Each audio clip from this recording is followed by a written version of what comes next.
So anyway, when I saw Anne's title and I saw it was about making stuff up, it's like, okay, I know how to do that. I know how to make stuff up. So all day long, stuff happens, right? All day long, stuff happens. And when stuff happens, let's just call that the stimulus. When stuff happens, we always have a choice. So we can choose, you know me, I have to have props. We can choose, and we can see whatever happens through the eyes of love. And when we see through the eyes of love, that's going to give us a certain type of manifestation. Or we can see through the eyes of fear, which is a little dark in here. We can see through the eyes of fear, the ego, separation, lack, judgment. And for the purposes of my talk, ego is the part of the mind that wants to separate. So thinking about stimulus. So I had a stimulus a few weeks ago. I was teaching, and the teacher's phone rang. And then she said, "Oh, Miss Deb, the principal wants you to stop by on the way out." Well, immediately, what did I do wrong? And so here I am teaching, and I'm thinking, what did I do wrong? What did I say? Did a parent complain about me? And for the rest of the lesson, even though I was teaching, I had that thought, what did I do wrong? Anybody ever do that? But what was so sad to me, guys, was how easily I could go to, I did something wrong. How easily I went there. Brene Brown, who I love, says, guilt is I did something wrong, I made a mistake. Shame is I am wrong, I am a mistake. And so I think, you know, I'm not sure about you, but yeah, that was a little sad to kind of notice that. So I was pondering what I wanted the content of my talk to be, and one of the things I was, oh, I have to, no, I'm in the middle, Patty, don't worry. Okay. So, what was I saying? I'm sorry, No, I lost it for a second. Oh yeah, I was pondering what I wanted to talk about, and I thought it was forgiveness. And that night was the night of the incredible Jesse Powers concert. And when we walked in, she had all these t-shirts that said, forgiveness of self. And so I was like, okay, I guess you can talk about forgiveness. And I love the synchronicity of life, because in the morning I had an opportunity. So I went spinning, and I was on my spinning bike, and I have a family who I've been part of for 30 years. So I was spinning, Paula was here, then there was a woman, and then there was Doug. And all of a sudden, I snapped to who she was. Years ago, she was working at a school agency, and she was getting ready to get fired. And somehow she found out. And she made false allegations about my friends at that program, and somehow she included me in them, which didn't really make sense because I didn't work with her, but she did. And I was falsely accused of snorting coke while I teach. Can you imagine? That was what was reported to the superintendent. Well, it was a little tricky, but nobody believed it. Of course, I offered myself up for a drug test. But it was tedious. And so I'm sitting there, and all of a sudden, I had these on. And I was thinking about all these lovely things I'd like to say to her. And then I'm going to say this at the end of the class, and she's going to say that. Do you ever do that? Where you have a conversation in your head. The problem is, they never get the script. So I did that for a few minutes, and then all of a sudden, I stopped myself, and I was like, oh my God, this is an opportunity for forgiveness. So here I am, having my ass kicked in spinning, just huffing and puffing, and in my head, I see her out of the corner of my eye. I forgive you and I release you. I forgive you and I release you. I forgive you and I release you. And I did that for about 2 minutes. I did that for about 2 minutes, and then I was done. I was done. And she actually left class early, which I thought was interesting. But as she walked by me, I felt completely neutral. It was like, oh, I don't feel charged at all anymore. Which brings up something Reverend Bernardo said about forgiveness, and at the time I heard it, the first time, I thought, well, that's a bloody stupid thing to say. So what he said was, true forgiveness is when it never happened. That's right. True forgiveness is when it never happened. And now I have an inkling of what that actually means. I like how A Course in Miracles presents forgiveness. A Course in Miracles presents that forgiveness is the way to true health and happiness. Forgiveness is the way to have peace of mind. Forgiveness is the way to heal the separation. So I have another story about forgiveness. Some of you know that my last roommate stole thousands of dollars of beautiful stuff from me and sold it. And it was hard. That was really hard. The betrayal, everything was hard. I do have to say I never really went off on her. I mean, I did get her finally, I got her out. But I never really went off on her. Well, 2 months later, she moves in next door to me. She moves in next door. Every time I look out of my window towards, where's my friend Karen, I look out of my window, I see her house too. But I saw her car. And I tried to be, oh, it doesn't bother me. Well, it bothered me like crazy. And I was having I'm not going to keep putting these on, but I think you get it with these, right? It was like, I called her so many nasty things every time I saw her. And you talk about the conversations I was going to have with her, they were rampant. But what was happening was because it was so alive in my head, because I was seeing her through separation, I was seeing her through judgment, that was keeping that story so alive in my consciousness, you know? And a few of my friends had to hear it, probably one time too many. Anyway, that being said, I was sitting here one Sunday, and I don't exactly know what Reverend Ann said. Not quite sure what she said, but basically it was like, what is in your way of peace or something like that. And as I was sitting there, it was immediately, oh my God, it's her. That's what's in my way. That's what's so alive in my consciousness, it's eating me away. And as I was sitting there, I realized I have to have a change here. These are more comfortable. I have to see her through the eyes of love. And so I went home, and for the rest of Sunday, I did what I know to do. I would see her in front of me. I forgive you and I release you. I forgive you and I release you. I forgive you and I release you. And then I'd stop for a little while, then she'd come back into my head, and I would do it again. And I did that on and off all Sunday. And when I went to bed and I thought about her, I knew that there had been an incredible shift in my consciousness. It was really, really clear that my consciousness had shifted.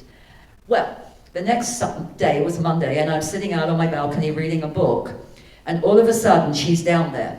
And she owed me a lot of money, and I was convinced she was never going to give me that back. So it was another one of the ones I would go off on.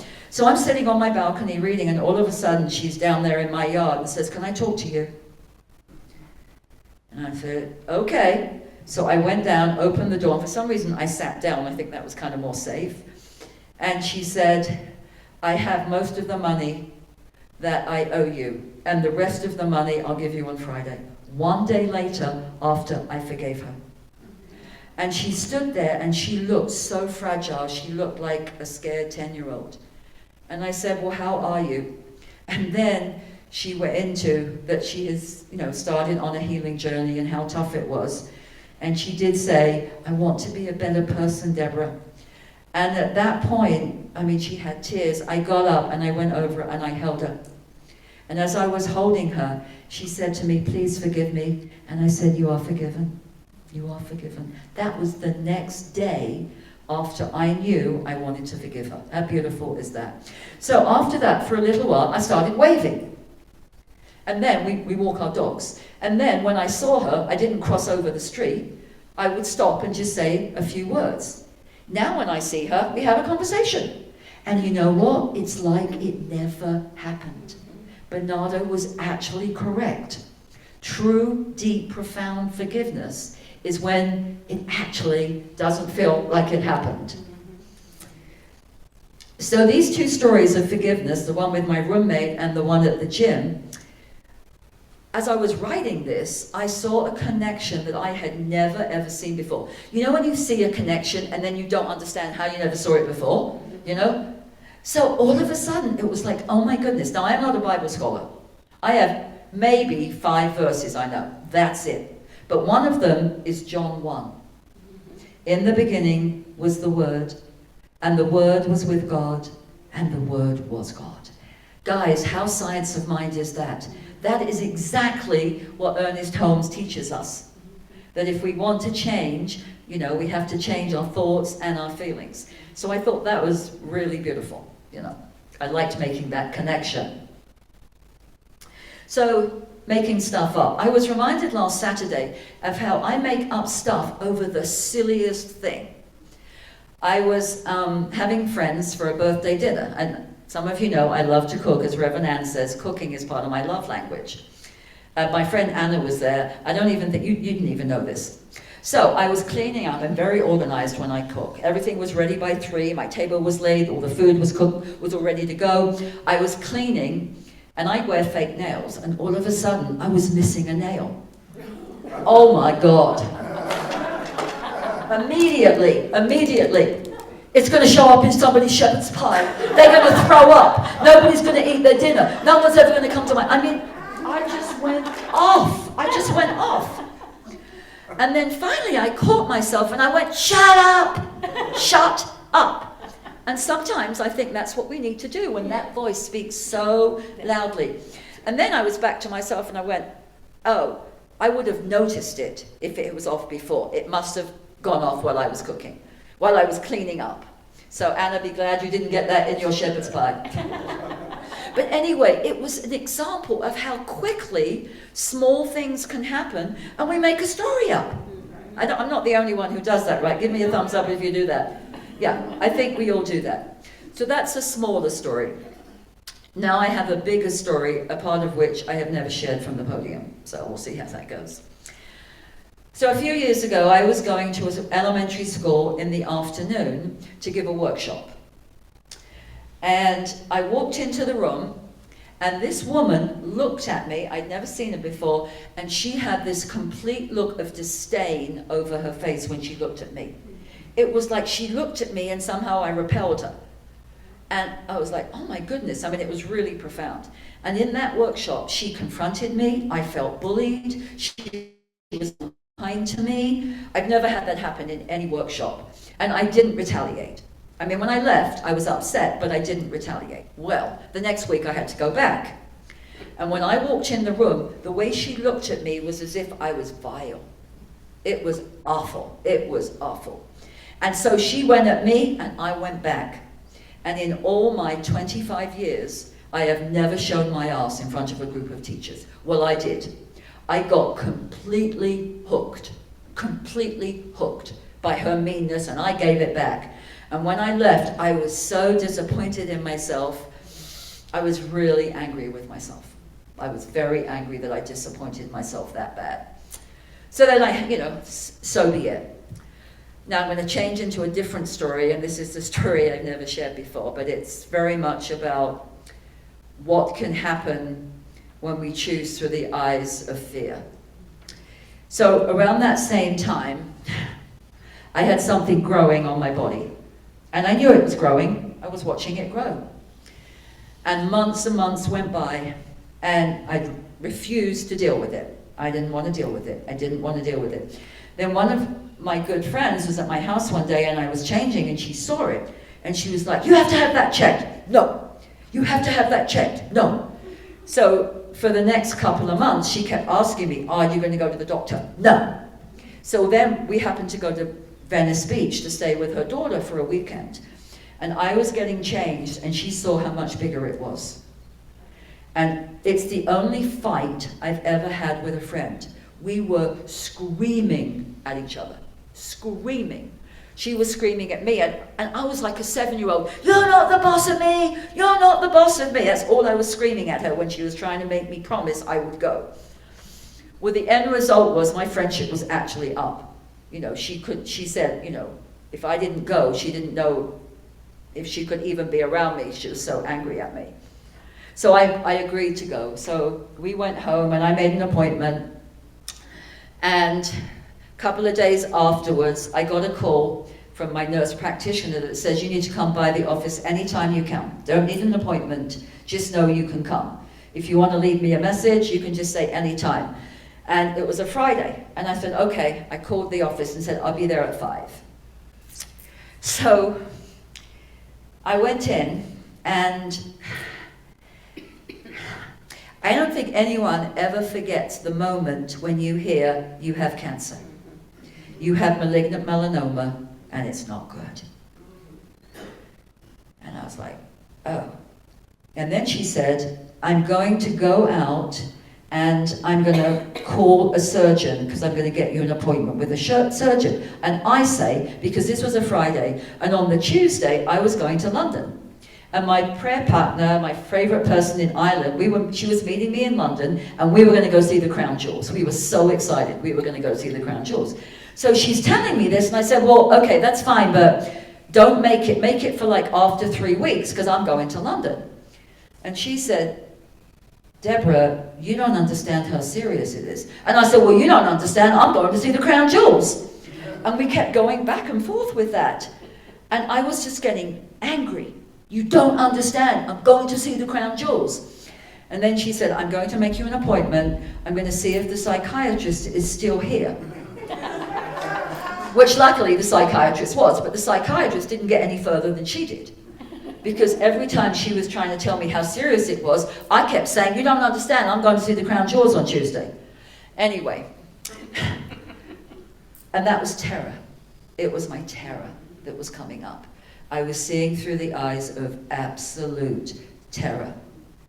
So she goes back out, and so my nurse practitioner goes back up, and she comes in, and she says, you have an appointment Tuesday morning to see the surgeon. And I said again, but I'm going to London.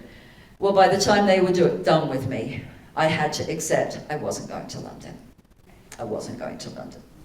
So Tuesday I went to go see the surgeon, and I was immediately scheduled for surgery. And they took a bigger than a tennis ball out of my leg. Yeah. They took bigger than a tennis ball. And what I can say in hindsight is my friend saved my life. Because I honestly don't believe I would have done it if she hadn't had that with me. I was always covered it up. Nobody could ever see it. And what was interesting in my head, because I didn't have insurance, I had all of these reasons why I couldn't deal with it. One of them being I didn't have insurance. Well, of course, after everybody got really angry with me and my friends, and I have a beautiful circle of friends, some of them are here today, and everybody was so furious with me because nobody could understand how I could have something growing and not be willing to deal with it. And I couldn't give anybody an explanation. I couldn't give anybody something that made sense to anybody, because seemingly everybody else would have done something. So after we got over that, my friends took care of me. I never went to no appointment alone. You know, friends were at the surgery, were there to take me home. I mean, yeah, my friends really, really showed up for me. But I think the point of this is how deeply it can affect us when we see something through the eyes of terror. Absolute terror. And I have this other one friend who's the best problem solver in the world, and I don't even know how she did this, because, you know, when you have this stuff, you have an anesthesiologist fee, you have the doctor fee, you have the hospital, I mean, there's all these different fees. I don't even know how she did this. I got out of that journey with zero debt. Now, usually you have to be on things before you can do it. Well, I didn't have that time. I got out of the journey with zero debt. So, my summer was pretty brutal. It was about healing. So fast forward to the fall, and I go back to school to teach. And talk about people making stories up about me. Talk about people making up stories. So I was going from school to school, and I can't tell you how many times I heard, oh my God, you're here, I heard you were dying. I can't tell you how many people said that to me. I'm so excited to see you. We heard you were dying. Well, I wasn't dying, obviously. So one day I had to go back to the school of the same woman that I had had that terrible interaction with. Now, my friend Loretta was one of my friends who was one of my key people on the journey. And I knew she was kind of flipped out about it. And one time when I was at her house, I thought I had seen, I'm going to call the woman, that woman, okay? I thought I had seen that woman close to her complex, which would also be the same as Joseph, because they're neighbors. And I thought I had seen her, but then I didn't think anything else of it. So I was at the school, I had gone to teach in early grades, and she was in the older grades. So I'm walking towards the office, which is about the door, and I see her in the office. And I'm like, holy crap. And I picked up my speed, and I was fixated on the door. I'm going out that door. And I was just moving on that, and all of a sudden I hear somebody go, Deborah. And I look, and there's that woman standing right in front of me. And she says to me, the moment I laid eyes on you, I hated you. Something in me was repulsed by you. And she said, please forgive me. I didn't know who you were. She said, I spent the summer in the swimming pool with Loretta. And she would talk about how terrified she was for you and how much she loved you and how incredible you were. And she said, I didn't know who you were. Please forgive me.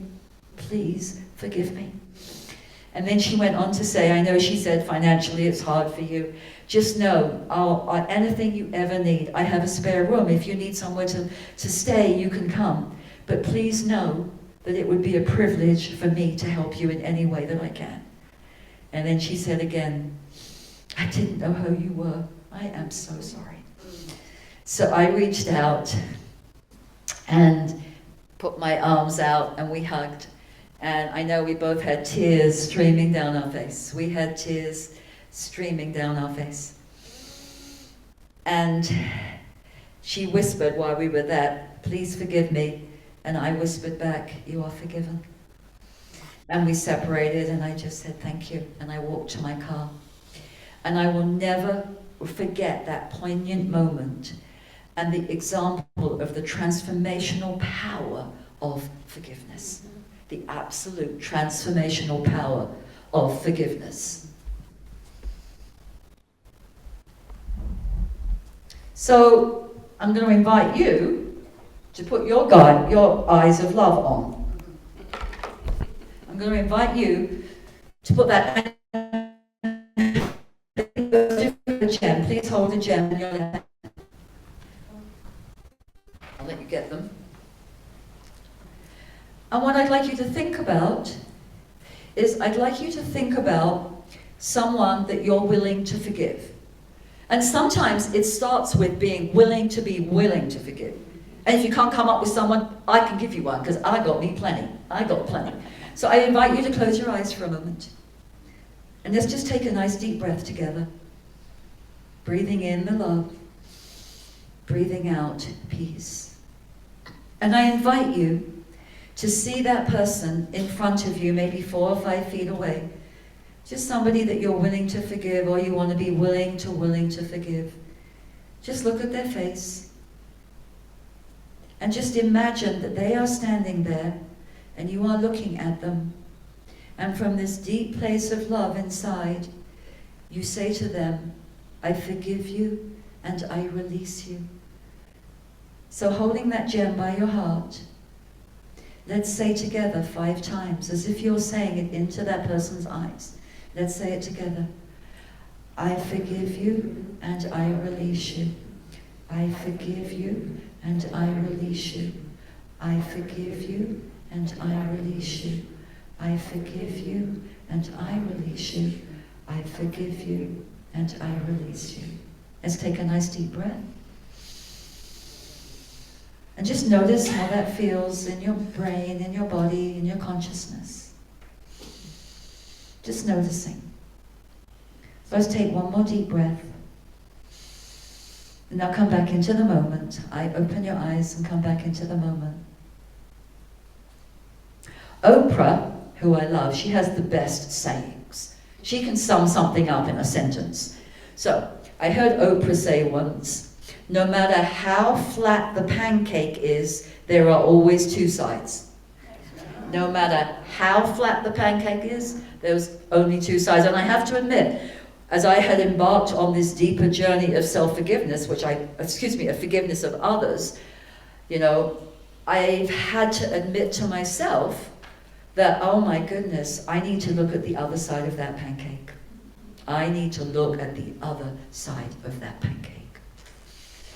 And as I did, it became so clear to me how much forgiveness of self I have to do. Oh my goodness, so much forgiveness of self. It became real clear. And what I know about that, What I know about the forgiveness of self is it starts with the Word. In the beginning was the Word, and the Word was with God, and the Word was God. And so I invite us now to plant the seed of self-forgiveness into the soil of our mind.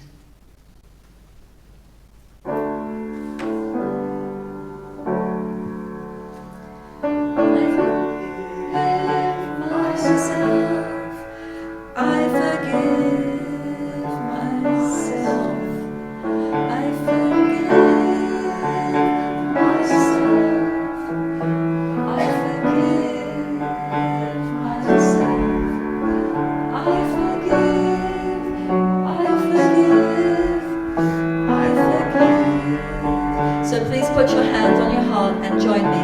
I forgive myself.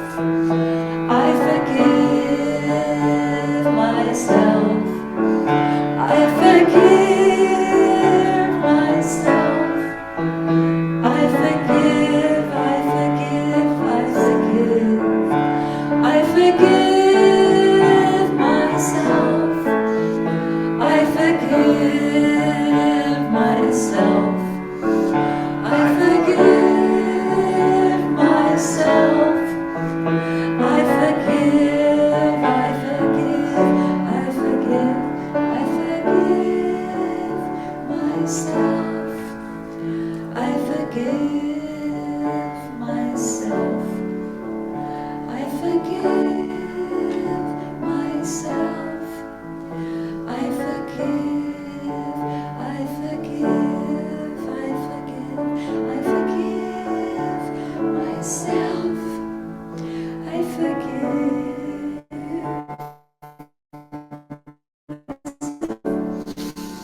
I forgive myself. I forgive, I forgive, I forgive. Forgive myself. We are forgiven.